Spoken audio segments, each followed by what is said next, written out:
Madame la ministre, nous vivons un vrai paradoxe. Cette France, c'est la France de la croissance.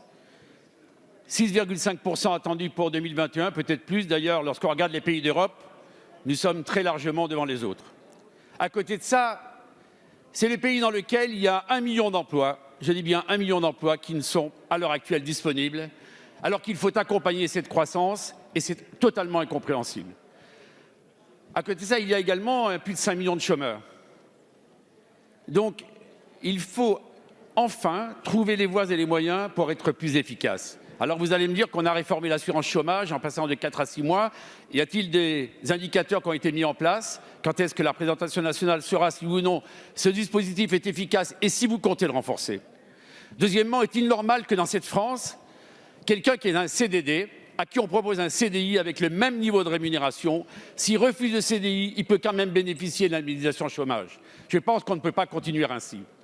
Est-il normal dans cette France que quelqu'un à qui on propose 3 emplois, dans le même périmètre, avec le même niveau de qualification, avec le même niveau de rémunération, il peut le refuser et bénéficier d'une indemnisation chômage?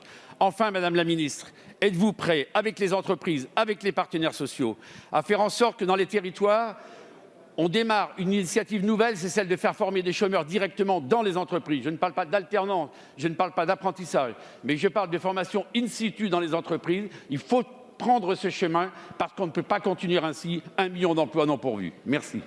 Merci, monsieur le député. La parole est à Madame Elisabeth Borne, ministre du Travail, de l'Emploi et de l'Insertion. Merci, Monsieur le Président, Mesdames et Messieurs les députés, Monsieur le député Philippe Vigier. Merci pour votre question qui me donne l'occasion d'évoquer notre action inédite en faveur du travail et de l'emploi. Alors peut-être juste une précision, le chiffre de 6 millions de demandeurs d'emploi inscrits à Pôle emploi recouvre des réalités très différentes avec des personnes qui travaillent de façon régulière, y compris 700 000 qui travaillent à temps plein. De fait, 3,5 millions de demandeurs d'emploi n'ont aucune activité et personne ne peut se satisfaire d'un tel chiffre alors que notre pays connaît une reprise très dynamique et que de nombreuses entreprises cherchent à recruter.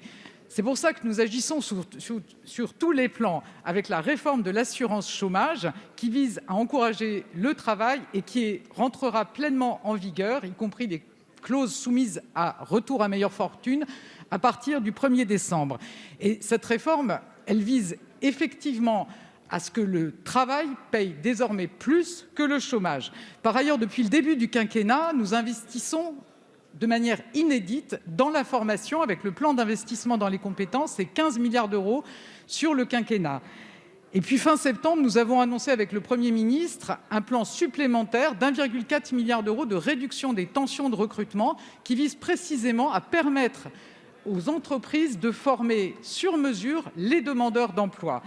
Et ce plan, il cible aussi les demandeurs d'emploi de longue durée. Et j'ai demandé à Pôle emploi de recontacter un par un les demandeurs d'emploi de longue durée d'ici la fin de l'année. Enfin, le Président de la République a évoqué le renforcement du contrôle de la recherche d'emploi pour s'assurer que chaque demandeur d'emploi recherche activement un emploi. Toutes ces actions, elles commencent à porter leurs fruits. Vous savez qu'entre mai et septembre, 370 000 demandeurs d'emploi de catégorie, c'est-à-dire sans activité, ont retrouvé un emploi. Et la part des Français qui ont aujourd'hui un travail est au plus haut depuis 1975. Donc je peux vous assurer, monsieur le député, nous sommes déterminés à répondre aux besoins de recrutement des entreprises et à permettre à chaque demandeur d'emploi de retrouver un travail. Merci, madame la ministre.